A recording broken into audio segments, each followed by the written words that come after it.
ओम नमः शिवाय, जय श्री महाकाल। तो देवों के देव महादेव आप पर यूं ही कृपा बनाए रखी और नए साल में आपकी सारी कामना पूर्ण करे, ऐसे हम भगवान भोलेनाथ से प्रार्थना करते हैं। तो गुरु जी ने कहा है कि आज का जो उपाय है आपकी जो भी कामना है, इच्छा है, उसको पूर्ण करेगा। तो इस वाले उपाय में आपको इस प्रकार से काली मिर्च लेनी है, चावल के दाने लेने हैं, शहद लेना है और विशेष तरीके से उपाय कर लेना है। इस उपाय को करने के बाद आपकी हर प्रकार की कामना पूर्ण होगी, चाहे वो धन संपदा को लेकर हो, व्यापार को लेकर हो, नौकरी को लेकर हो या विवाह को लेकर हो। साथ ही साथ जीवन में जो भी दुख है, परेशानी है, समस्या है, वो भी खत्म होने लगेगी। तो गुरु जी की कथा को सुनकर ही उपाय बताएंगे। उसके पहले इस वीडियो को लाइक कर दें, चैनल पर नए हो सब्सक्राइब जरूर करिएगा। तो इस वाले उपाय में क्या क्या सामग्री की जरूरत है वो देख लीजिए। तो सबसे पहले आपको लेनी है काली मिर्च। क्या लेनी है? काली मिर्च। कितनी लेनी है? तो गुरु जी ने कहा है कि इस वाले उपाय में मात्र आपको एक काली मिर्च लेनी है।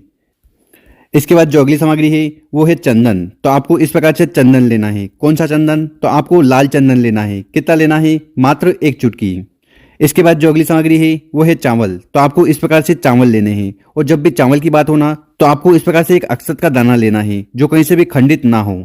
इसके बाद जो अगली सामग्री है वो है तांबे का लोटा। तो आपको एक तांबे का लोटा लेना है और उस तांबे के लोटे में आपको अपने घर से जल भर लेना है। जल भर लिया, इसके बाद आगे जो हमने आपको चंदन बताया है, काली मिर्च बताई है और चावल का दाना बताया है, ठीक है। तो इन तीनों सामग्री को आपको एक एक कर इस जल के लोटे में ओम नमः शिवाय श्री शिवाय नमस्तुभ्यम का स्मरण करते हुए इस जल के लोटे में डाल देना है और फिर इस जल के लोटे को लेकर आपको पहुंच जाना है शिव मंदिर। और ये वाला जो उपाय है ये आप सुबह शाम किसी भी समय कर सकते हो। और शिव मंदिर में जाने के बाद जो भी पूजन पाठ आपको करनी है, जो भी सामग्री आपको शिवलिंग पर समर्पित करनी है वो कर दीजिएगा। उसके बाद आपके पास जो जल का लोटा है ना, उससे हमें शिवलिंग पर जल चढ़ाना है। देखिए, आपको पता होगा कि शिव भगवान का पूरा परिवार शिवलिंग पर ही विराजमान है।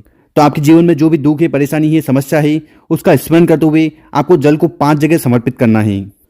तो इस जल के लोटे को उठाना है और थोड़ा जल आपको समर्पित करना है गणेश जी के स्थान पर ओम गणेशाय नमः का स्मरण करते हुए। इसके बाद जल का लोटा उठाना है, थोड़ा जल आपको समर्पित करना है माता अशोक सुंदरी वाली जगह पर। उसके बाद उस जल के लोटे में से थोड़ा जल आपको भगवान कार्तिकेय जी के स्थान पर समर्पित करना है।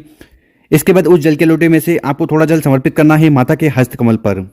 और प्रत्येक बार जल समर्पित करते समय जो शिव पुराण का मूल मंत्र है उसका जाप करते जाना है। और आखिरी में उस जल के लोटे में जितना भी जल है उसको आपको शिवलिंग के ऊपर समर्पित कर देना है ओम नमः शिवाय श्री शिवाय नमस्तुभ्यम का स्मरण करते हुए।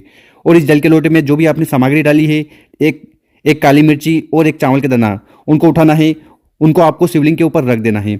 बस इतना सा उपाय करना है। इसके बाद शिवलिंग के पास बैठ जाना है, अपना नाम और गोत्र का उच्चारण करते हुए आपको भगवान भोलेनाथ से प्रार्थना करना है कि हे शिव शंभु, हे त्रिकालदर्शी, हमारे जीवन में ये समस्या है, इस समस्या को जल्द से जल्द खत्म करें। अब वो समस्या किसी भी प्रकार की हो सकती है, कर्ज से जुड़ी समस्या हो सकती है, या आपके जीवन में कोई बाधा है, परेशानी है, या आप किसी कारणवश दुखी हो, उसके लिए आपको भगवान भोलेनाथ से प्रार्थना कर लेना है।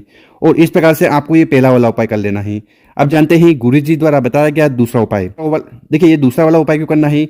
अगर आपकी ऐसी कोई कामना है, इच्छा है, ठीक है, जो कई दिनों से पूर्ण नहीं हो रही है, उसके लिए आपने 16 सोमवार कर लिए, प्रदोष के व्रत कर लिए, उपवास कर लिए, फिर भी आपकी वो जो कामना है वो भगवान भोलेनाथ नहीं सुन रहे हैं, तो फिर उसके लिए आपको ये विशेषकर उपाय जरूर करना चाहिए। और ये दूसरा वाला उपाय कैसे करना है वो बताएंगे। उसके पहले अपने शुभ हाथ से 2 कार्य कर लें। एक तो इस वीडियो को लाइक कर दें और कम से कम 5 लोगों के साथ व्हाट्सएप पर इस वीडियो को शेयर कर दें।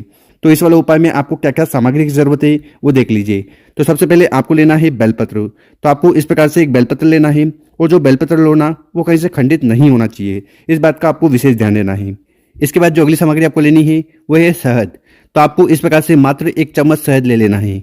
और आखिरी में हर बार की तरह आपको एक तांबे का लोटा लेना है और उस तांबे के लोटे में आपको अपने घर से, अपने किचन से जल भर लेना है। देखिए, गुरुजी जानकारी देते हैं कि अगर आप अपने घर से जल भरकर शिवलिंग पर जाकर समर्पित करते हैं ना, इससे भगवान भोलेनाथ बहुत जल्द प्रसन्न होते हैं और आपके घर की जो भी समस्या है, बाधा है, दुख है, परेशानी है या किसी भी प्रकार का दोष है, उन्हें भी समाप्त करते हैं। तो इस वाले उपाय में इस प्रकार से आपको ये सामग्री को लेकर पहुंच जाना है शिव मंदिर। और ये वाला जो उपाय है गुरुजी ने कहा है कि आप सुबह शाम किसी भी समय कर सकते हो। और शिव मंदिर में जाने के बाद सबसे पहले आपको उत्तर दिशा की तरफ मुंह कर बैठ जाना है और जो भी पूजन पाठ पहले आपको करनी है वो कर लीजिएगा। उसके बाद हमें विशेषकर उपाय करना है। देखिए, शिवलिंग के ऊपर आप बेलपत्र का उपाय करते हो ना, तो इससे आपकी हर प्रकार की इच्छा, कामना पूर्ण होने लगती है। उसी प्रकार से शिवलिंग के ऊपर अगर आप शहद का उपाय करते हो ना, तो इससे आपका जो दुर्भाग्य है वो सौभाग्य में बदलता है, आपके घर में सुख शांति बनी रहती है। तो इस वाले उपाय में करना क्या है कि आपके पास जो शुद्ध जल का लोटा है ना, उसको उठाना है और धीरे धीरे कर पूरा का पूरा जल शिवलिंग के ऊपर समर्पित कर देना है ओम नमः शिवाय श्री शिवाय नमस्तुभ्यम का स्मरण करते हुए। इसके बाद क्या करिएगा कि आपके पास जो बेलपत्र है और शहद है, इनसे हमें उपाय करना है। तो आपको करना क्या है कि ये जो शहद है ना, इसको अपनी अनामिका उंगली में ले लेना है। अनामिका उंगली कहाँ है, तो देखिए यहाँ स्क्रीन पर देखिए, ये है अनामिका उंगली। तो इस अनामिका उंगली में आपको शहद ले लेना है। ठीक है, शहद ले लिया। इसके बाद जो बेलपत्र की बड़ी पत्ती होती है, ठीक है, जो शिव जी का रूप होती है, इस बेलपत्र की बड़ी पत्ती पर आपको अच्छी तरह से शहद लगा देना है। क्या करना है, अनामिका उंगली में शहद लेने के बाद इस बेलपत्र की बड़ी पत्ती पर अच्छी तरह से आपको इस प्रकार से शहद लगा देना है।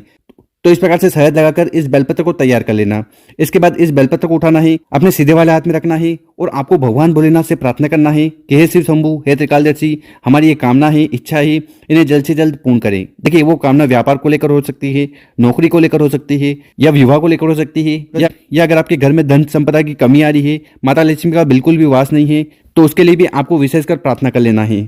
और ऐसा निवेदन करते हुए वो बेलपत्र को आपको शिवलिंग के ऊपर समर्पित कर देना है। ओम नमः शिवाय, श्री शिवाय नमस्तुभ्यम का स्मरण करते हुए बेलपत्र की डंडी होगी जलाधारी की तरफ, बड़ी पत्ती होगी आपकी तरफ, और जिस साइड आपने शहद लगाया ना, वो शिवलिंग से स्पर्श होना चाहिए। तो इस प्रकार से आपको उल्टा बेलपत्र शिवलिंग पर समर्पित कर देना है।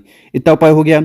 इसके बाद क्या करना कि आपको अपना सीधा वाला हाथ उठाना है और जहां पर आपने बेलपत्र रखा है, ठीक उसके ऊपर आपको अपना सीधा वाला हाथ रख देना है और आपको भगवान भोलेनाथ से प्रार्थना करना है कि हमारी ये कामना है, इच्छा है, जो कई दिनों से पूर्ण नहीं हो रही है, और हे शिव शंभु, हमने इसके लिए हर प्रकार से व्रत कर लिए, उपवास कर लिए, 16 सोमवार कर लिए, प्रदोष के व्रत कर लिए, उसके बावजूद भी हे त्रिकालदर्शी, हमारी ये कामना पूर्ण नहीं हो रही है।